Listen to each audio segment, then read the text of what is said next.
Apiculture. Apiculture is the commercial production of honey. This is the wooden box where the honeybees are kept.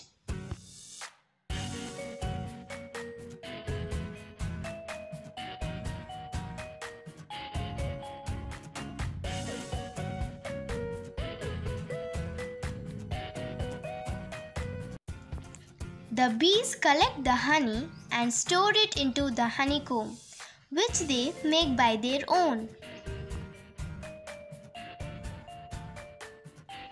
This is the smoker, which is used to claim honeybees. This is the honeycomb, which was prepared by the honeybees.